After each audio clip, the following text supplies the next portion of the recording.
It was 10 years ago, the 4th of July, 2002, when a gunman went into LAX intent on killing people, and in fact, he did. 2 people. 4 others were wounded. Today, as Chris Blatchford reports, a memorial was held to honor those caught up in that terrorist attack. Avi Hen has a smile on his face when he greets friends and well-wishers here at LAX. But that smile covers a sadness that still rips at his heart. His 25-year-old daughter, Victoria, 10 years ago today, was shot and killed by a terrorist as she worked as a ticket agent at El Al Airlines. The same like it happened yesterday for me.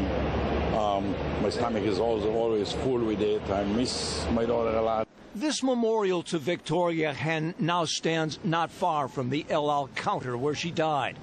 That same 4th of July, a Chatsworth man named Yakov Amanov, the father of 8 children, was also killed. 4 others suffered stab or gunshot wounds. But it was Victoria, with a smile and kindness that was described as electrifying, that El Al manager Klaus Hackel remembers the most. There are many occasions that I and many others will always remember of how remarkable and special this young lady was.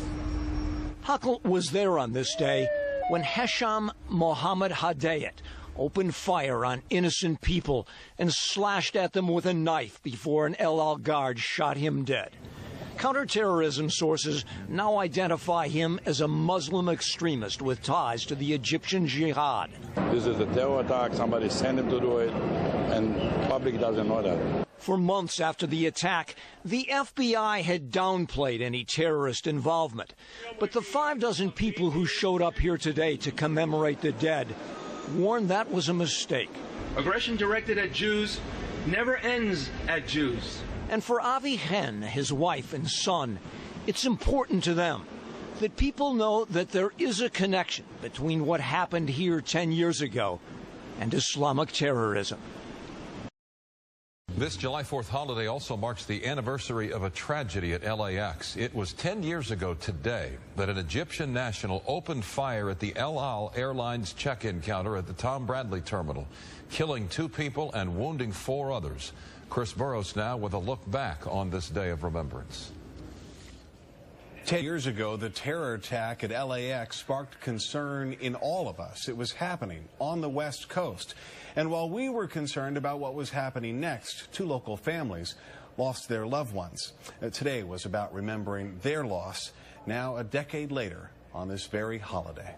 When Hesham Mohamed Hadayet left a Read the Quran bumper sticker on his door, heading off to LAX armed with a Glock semi-automatic pistol, 9mm handgun, and a hunting knife. Confusion, the fear. At the terminal, chaos as the Irvine man who had moved from Egypt 10 years earlier headed to the El Al counter and killed 2 people and wounded 4 others before security shot and killed him. I really have to commend the security guards at El Al who interceded in this matter. There's also a would-be traveler who jumped on him as well, that if they hadn't acted quickly and taken him down, there could have been many more injuries. Let me introduce to you from the Israeli consulate.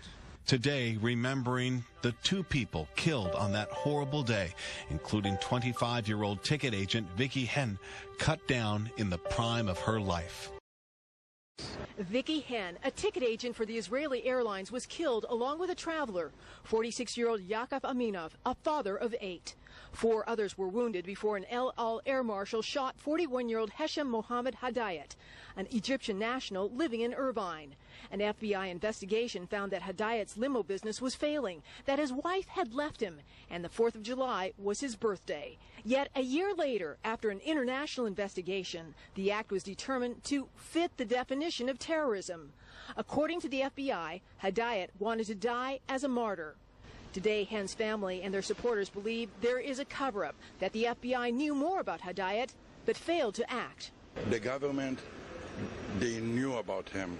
He's a terrorist guy, and they never stopped him.